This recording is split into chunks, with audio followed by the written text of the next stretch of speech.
myself kasi like hindi naman forever ang Viva Max, hindi forever tayo ganyan ka-sexy, ganyan ka-in naman. Ano nakikita niyo sa future ng mga careers niyo?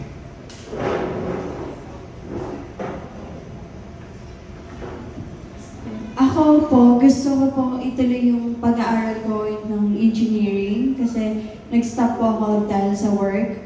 So parang mas imula ko muna magtrabaho kaysa mag-aral. So ayun, gusto ko po magtapos ng engineering, mag-start ng business, kasama ng parents ko, like magkaroon kami ng business ng magulang ko, and business na magkakasama kami magkakapatid. Ayun po.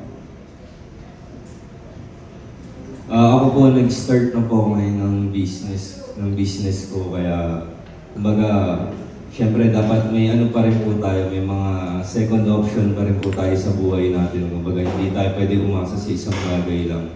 Kaya po, sana po maging successful po itong ginagawa kong business.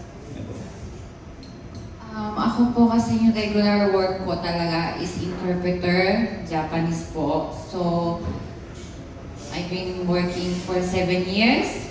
Part-time ko lang po talaga tong Viva Max. Ayan, hanggang sa nakikita na ako paunti-unti. Kaya parang okay naman po yung future ko.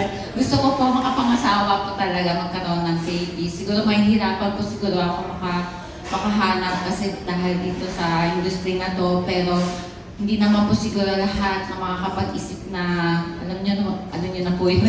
Ayun. Eh, may nakakadate din naman po ako. Sana po in the future, may makasama ako sa buhay ko.